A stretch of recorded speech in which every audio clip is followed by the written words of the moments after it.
evening. Good evening, everyone. Thank you for coming early to hear my pearls of wisdom. My name, if you don't know who I am, is Scott Tisdale. I'm the co-artistic director along with my better half, otherwise known as my wife, Stephanie Jacob, who is out there. Hi, Stephanie. So I can't dilly-dally at all today because I have 5 pieces to talk about and 15 minutes to do it.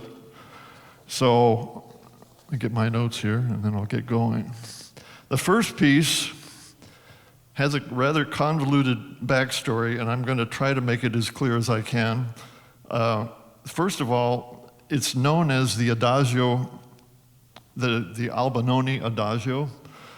Albinoni was a Baroque composer. He lived around the time of Bach. However, is it really loud, this amplification? I think we could crank it down a little bit. Thank you. But Albinoni wrote almost nothing of the piece that everybody knows as the Albinoni Adagio. It's a rather well-known piece. I think many of you are going to recognize it. Most of the music was composed by Remo Giussotto, who lived much later. He only died in 1998. He was a romantic composer, an Italian. He was also the first one to systematically catalog Albinoni's works, and Albinoni lived a very long life. So there's a lot of Albinoni to catalog. And he found these fragments, a bass line and a snippet of a melody, and I wasn't able to determine what exactly those notes are, but I'm assuming the bass lines sounded like this.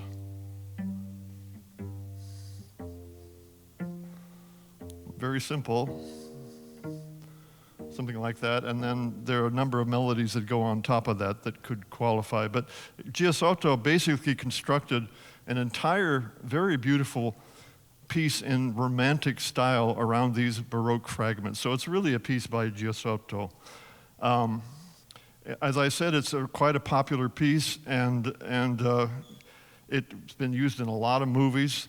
It became associated, and I'll explain why, with the Yugoslav wars. It's a rather elegiac piece. It's not a happy piece, I'm sorry to tell you. There was a cellist, a Bosnian cellist. I'm going to butcher his name, Vedran Smelović, a Bosnian cellist who played in the Sarajevo Symphony, and he became very well known for playing the Albinoni Adagio, the Albinoni/Giussotto Adagio, for 22 straight days while Sarajevo was being bombed during the Balkan Wars. And he took it at great personal risk to do this, and he was memorializing people that he had lost during this. I don't know if you remember the war, but Sarajevo went through a really horrific blockade and just relentless bombing for, I believe, 4 or 5 months, maybe even longer. So it was a really terrible time, and that's what he did. And it became a very famous thing that people sort of picked up on, including a movie called Welcome to Sarajevo, which actually was while the wars were going on. It came out in 1997. The Yugoslav wars lasted until 2001. So some of you might have seen this movie. It's not really about the cellist necessarily, but the cellist ends the entire movie playing the Albinoni Adagio on top of a hill. And the piece became even more well known after that. And you fast forward, we're now in 2008, and a gentleman by the name of Stephen Galloway, a Canadian writer, wrote a book called The Cellist of Sarajevo, and it became a bestseller. And it references the story of Smelović and constructs a tale around it. Smelović, by the way, was not too happy about sort of Galloway's bending of the truth, but it was a great book. A lot of people liked it. So this is where I come in. Back in 2008, or maybe a little later, 2009, Mr. Galloway was doing a book tour, and he happened to be in Waukesha, Wisconsin, at Carroll College, which is now Carroll University, and apparently at every moment on his book tour, he was hiring cellists to play the Albinoni Adagio before he talked. And in the background would be pictures of the Yugoslav wars. So I got a call from this administrator at Carroll College, who was obviously not a musician, and he asked me to play the Albinoni in front of, not only was it a book tour, but it was a captive audience of the commencement ceremony of the Waukesha College. So the entire senior class was in the auditorium listening to me, wondering, you know, who is this guy on stage? And so I initially pushed back and I said, well, you know, there are arrangements of this piece for cello and piano that would sound really nice. And he absolutely refused to have me do that. He said, no, the guy in the movie was all by himself on top of the mountain. He was talking about Welcome to Sarajevo. And you know, if you watch that movie, and you can actually go on YouTube and watch the end of this movie, he starts playing all by himself on his mountaintop, but all of a sudden, you know, very gradually, the rest of the string section comes in. This piece was originally written for, I should have mentioned this before, it was written for organ, string orchestra, and solo violin. So that's a lot of stuff for one instrument to cover. And so I told him I'll do what I can, and it turned out better than I thought. It was, I think it was pretty successful. The kids were very quiet. And I think I did a more complete job of arranging than most cellists on that book tour, because somebody came up to me, it might even been the writer, and complimented me. So anyway, that's the genesis of the piece. I didn't even know it was possible to play it as a solo cello piece, but you're going to hear that tonight. I better move on. That's too much talking. The second piece is a real Baroque piece by Jean-Marie LeClair. You have to call him Jean-Marie LeClair the Elder because he had a brother with the exact same name. This is the older brother, and he was a French violinist and composer. He also lived around the time of Bach, and was a very accomplished player and very well known in his time. He wrote primarily for the violin. Most violinists know who LeClair is, but the general public probably does not. He wrote many sonatas, which would be for violin and continuo. There are 49 of them. There are 13 trio sonatas with 2 violins and continuo. Do you know what continuo is? Continuo is a harpsichord and usually a cello. So they're supplying the harmony, and the violin is supplying the melody usually. And then there are also 12 violin concertos and 12 double violin sonatas. And he expressly says in these sonatas sans basse, so there's no bass, no continuo. And I think you have to kind of realize how much harder it is to compose just for 2 violins than it is for violin and continuo. Because when you have a continuo part, the continuo just takes care of all the harmony. Whereas when you have just two lines, 2 solos, and no bass at all, you have to be very careful about how the music lines up at every vertical point, if you understand what I mean. In other words, the doubling has to, basically you can't write any octaves. So it's much more difficult to make something like this work, and he did it 12 times, and he did it extremely well. I think you'll really enjoy this piece. You won't miss the lack of a third instrument in this sonata that we're going to hear. Now, the first movement, one of the things that I really liked, even in the rehearsal that I watched today, was the interplay between the 2 violins. They switch off between the melody, and one of the things that's really fun to watch is trying to pick out who has the tune. Because everything's very busy, but there's definitely a melody and accompaniment throughout the first movement.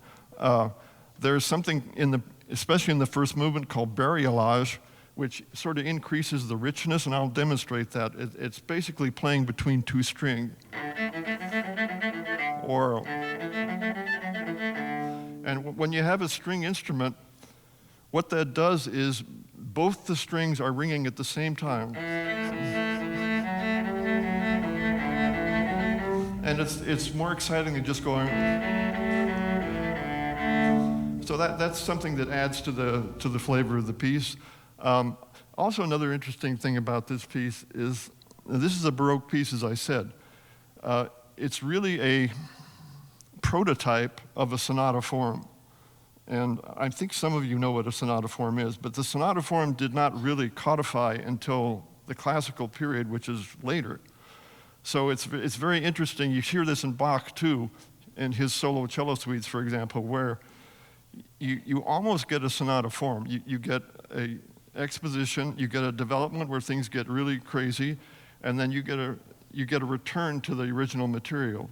So that to me is a very interesting thing about the first movement. Second movement is also quite interesting. It's called, how am I doing on time? I bet I'm running out already. Oh, great.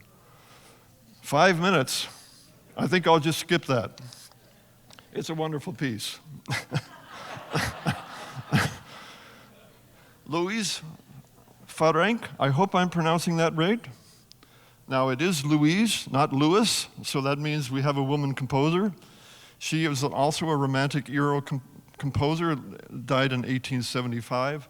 Now, we've had a lot of women composers on our concerts. We tried to seek them out. We got another woman composer on our next concert, Grażyna Bajsiewicz, which is really great. And Farrenc was a virtuoso pianist and composer.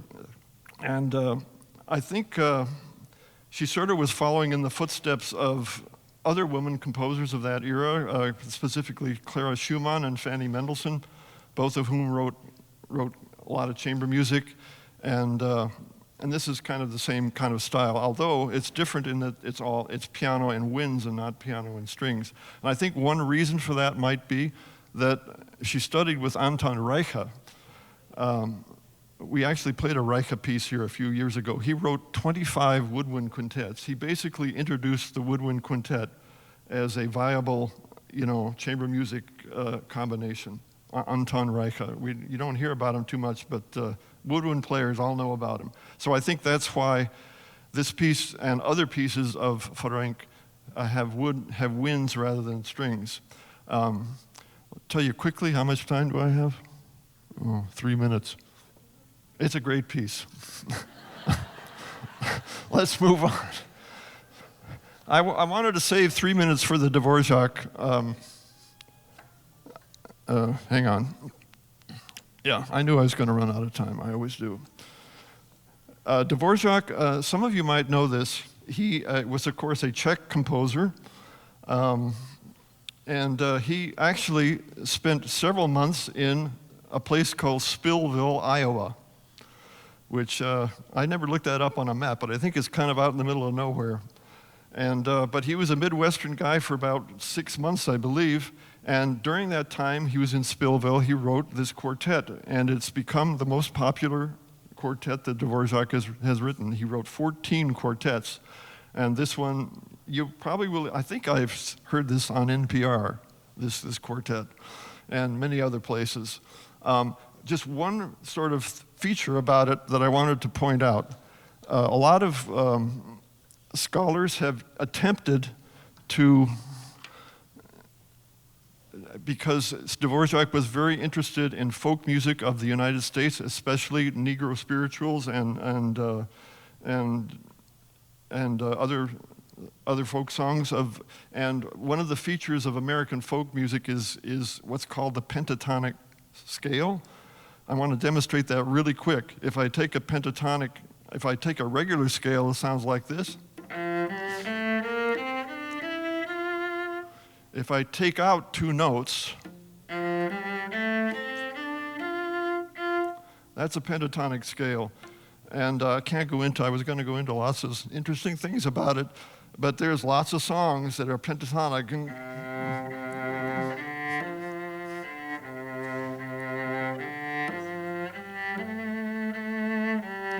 Or, what's the other one I had marked here?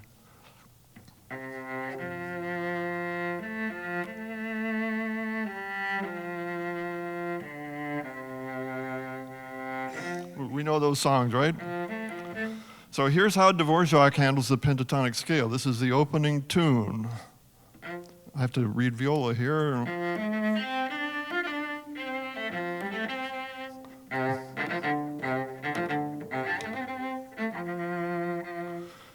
much time do I have? I don't have any more time. Yeah, so lots of now not only the beginning, every single movement is full of pentatonic melodies. And what's remarkable about it to me, pentatonic music is used in jazz, it's used in pop music. It's a very adaptable and useful scale to use. What it doesn't have is a lot of tension to it, because they've basically removed all the half steps in the scale. So there's not a lot of harmonic tension, and it can get a little bit, should I say boring? In the wrong hands, it can get a little bit too predictable, but you never ever hear that in this piece. It's just a wonderful piece that is a pleasure to listen to. So listen for the pentatonic stuff. It happens in minor as well, which I don't have time to demonstrate. Anyway, thank you for coming tonight. Thank you.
Your 35th season.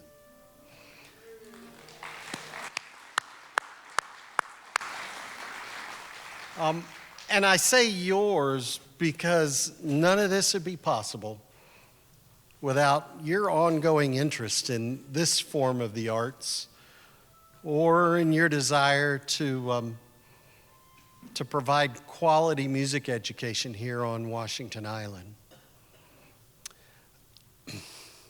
I have some things written, but I feel a need to go off script for a moment and recognize that this is a tough day on the island.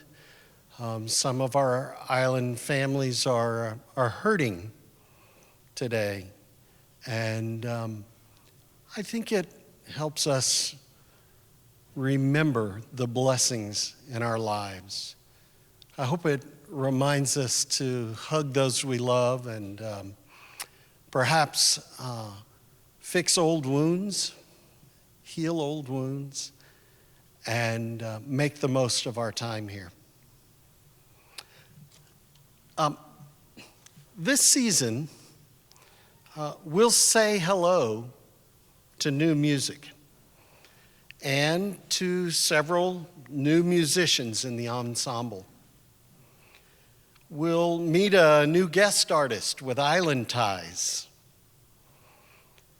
The Island Choir has new members that will sing in our final concert of this season, a concert that includes island poetry and a piece originally commissioned for our 15th anniversary.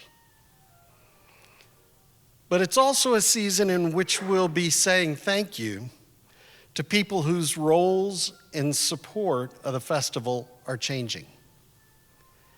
Every great performance deserves an ovation, and every life of service deserves an ovation as well.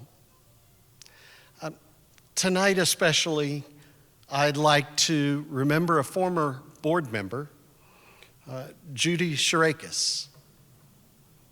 I didn't have the pleasure of knowing Judy, but every musician and board member that I've talked to has shared wonderful stories.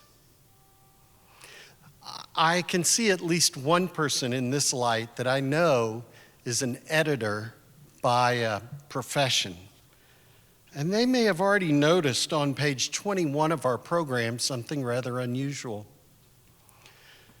Judy is listed among our donors.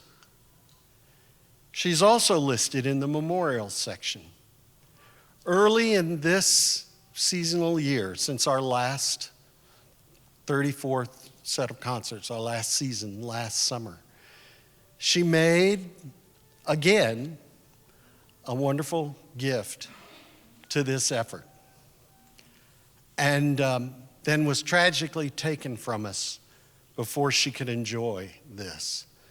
So I think it'd be only fitting if for just a moment we give a short round of applause to Judy.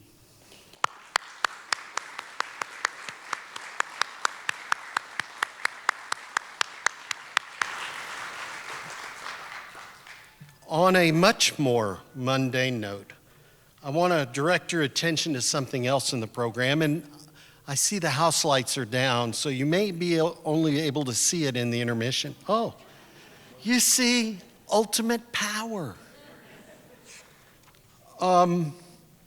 If you were to flip to pages 26 and 27, I just want to point this out to you. On page 26, it talks about the open rehearsal, which will take place here in the TPAC, as it has for a number of years. The next page, on page 27, talks about the concert that will happen the very next day. And I just want to point out that that concert will take place in the Pheasant Ridge Farm barn.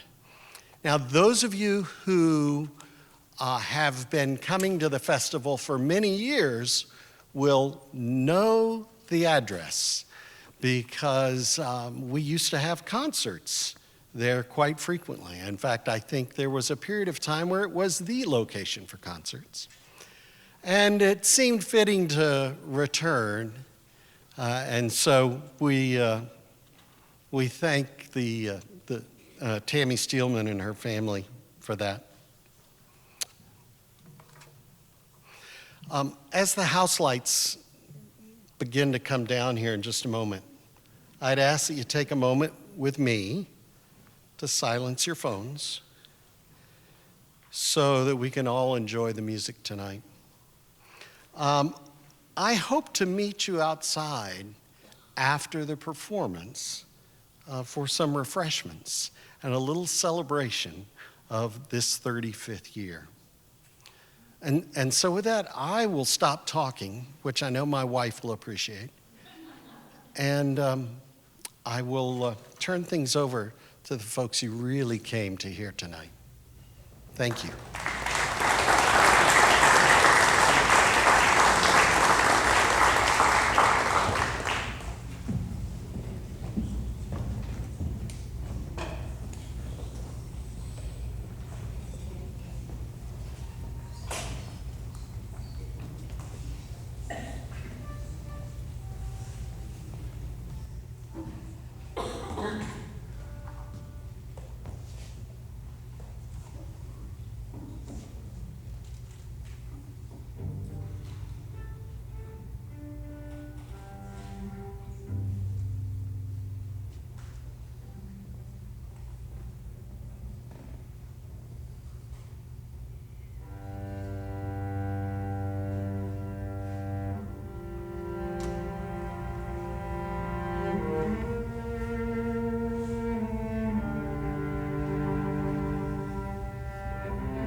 Thank you.